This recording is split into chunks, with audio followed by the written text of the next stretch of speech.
வணக்கம் ஃப்ரெண்ட்ஸ், நான் வந்து காஞ்சிபுரத்துலேருந்து பேசுகிறேன். இங்கே பாருங்கள், நான் வந்து தெருவில் காய் விற்கிறேன். இப்போ எங்கள் ஊர் பக்கத்தூர் அம்பிக்கு காய் விற்க வந்திருந்தேன். இந்த அக்கா என்ன மாதிரி ஒரு பிஸ்னஸ் பண்ணுறாங்க. பிஸ்னஸ் மேன், ஃப்யூச்சரில் பெரிய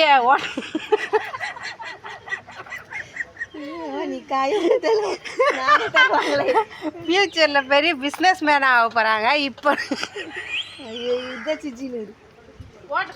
சொல்லுமா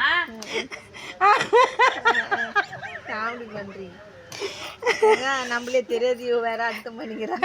இந்த அக்கா பார்த்தீங்கன்னா ரோடு ஓரமாக ஹோட்டல் கடை வச்சுருந்தாங்க போல். பொறாமையில் இவங்கள வைக்க வேணான்னு சொல்லிட்டாங்களா, என்ன விஷயம்னு தெரில.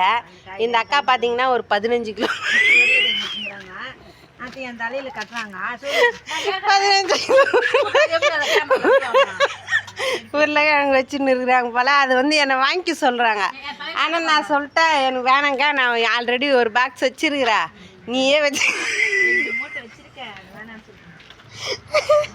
ஐயோ சாரி கேக்கா. சரி, இப்போனா உனக்கு அந்த உருளைக்கிழங்கு நான் வாங்கிக்கணுமா? எத்தனை கிலோ இருக்குது?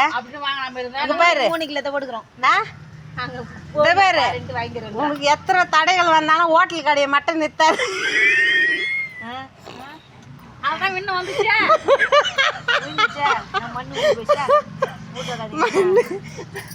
சாமி, இதெல்லாம் ஒரு ஜாலி ஃப்ரெண்ட்ஸ், சீரியஸாக எடுத்துக்காதீங்க. இந்த அக்கா நம்ம தெரிஞ்ச அக்கா தான், அதனால் ஜாலியாக சிரித்து பேசிங்கிறா. அது உங்களுக்கு நாங்கள் பதிவு பண்ணுறோம்.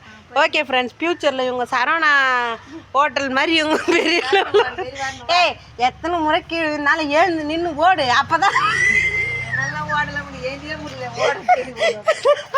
உன்னால முடியும். புரியுதா? நான் நிறைய வச்சுக்கிறேன். அக்கா தான் அது. அந்த கூட பிறந்த அக்கா முறை நிற்க இருந்தாலும் சரியா எழுந்து ஓடு. அதே ஒரு தகவல்